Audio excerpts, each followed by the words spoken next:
So ఎట్లా చూడొచ్చు కవిత కొత్త పార్టీ పెడుతున్న ఈ తెలంగాణ గడ్డ మీద మహిళా నాయకత్వంలో ఉద్యమకారులతోని తెలంగాణ రాష్ట్రంలో ఉన్న బీసీల మద్దతుతో నేను ముందుకు వస్తున్నాను అంటా ఉన్నాను. సో ఆ అంశం మీద మీ స్పందన ఏంది? అదే ఇప్పుడు బీసీలలో సరైన నాయకులు లేకపోవడం వల్ల ఇప్పుడు కల్వకుంట్ల కవిత గారు డాటర్ ఆఫ్ కేసీఆర్. ఉమ్, ఆమె ఇప్పుడు ఉమ్, బీసీల కోసం కొట్లాడతా, నేను బీసీల కోసం పార్టీ పెడతా ఉమ్, అని ఆమె లైన్‌లోకి వస్తుంది. యాక్చువల్‌గా మేము ఈటల రాజేందర్ గారు ఏమన్నా వస్తారేమో. ఓకే. ఆయన బీసీ లీడరు, ఒక ఉమ్, ముదిరాజు బిడ్డ, బీసీ బిడ్డ, తెలంగాణ ఉద్యమకారుడు.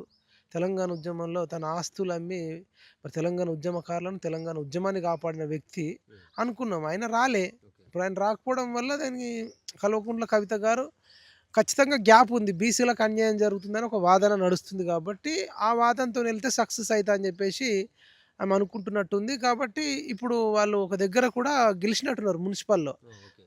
గద్వాల్ నియోజకవర్గం ఉమ్, ఉమ్, వడ్డేపల్లిలో ఒక మున్సిపాలిటీని వాళ్ళు కైవసం చేసుకున్నారు. ఆల్ ఇండియా ఫార్వర్డ్ బ్లాక్ ద్వారా, అవును, అవును, సింహం గుర్తు ద్వారా పోటీ చేసి వాళ్ళు గెలిచినట్టున్నారు. అవును.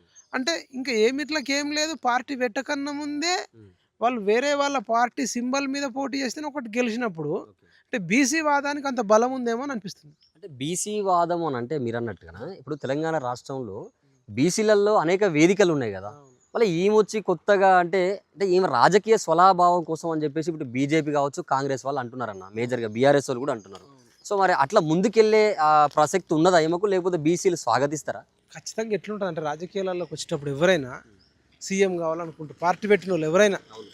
లేదంటే రాజకీయాలలో ఎమ్మెల్యే సీట్లు గెలవాలి, ఉమ్, ఎంపీ సీట్లు గెలవాలనే ఉంటది గదా! ఉమ్, రాజకీయంగా ఖచ్చితంగా గెలవాలనే కోరుకుంటది. అవును, బీజేపీ అయినా ఇప్పుడు బీజేపీ మొన్న సీఎం క్యాండిడేట్‌ని చేస్తాము, బీసీ క్యాండిడేట్‌ని అన్నారు.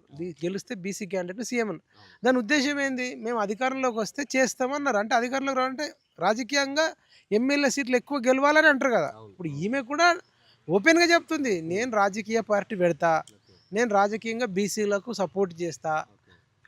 అని అంటుంది కాబట్టి నమ్మేటోడు నమ్ముతాడు, నమ్మనోడు నమ్మడు. కానీ ప్రజాస్వామ్యంలో నువ్వు పెట్టకు అనడానికైతే మనకు హక్కు లేదు కదా! అవును, పెట్టకు అనడానికి హక్కు లేదు. అవును, ఒక రకంగా ఎన్ని రాజకీయ పార్టీలు ప్రెజెంట్ అయితే వచ్చినా మంచిదే అనిపిస్తుంది. ఓకే. దానివల్లనన్నా ఒక చర్చ జరుగుతది. ఉమ్, దీనివల్లనన్నా కొంత బీసీలకు కూడా కొంత న్యాయం జరిగే ఛాన్స్ ఉంటది అనేది ఉమ్, ఒక చర్చ నడుస్తుంది. ఓకే. ఇక ఒక రకంగా నాదైతే మైపాల్ యాదవ్ ఉమ్, పంతం. ఉమ్, ఏంది బీఆర్ఎస్ అంతమే, మైపాల్ యాదవ్ పంతం. ఓకే.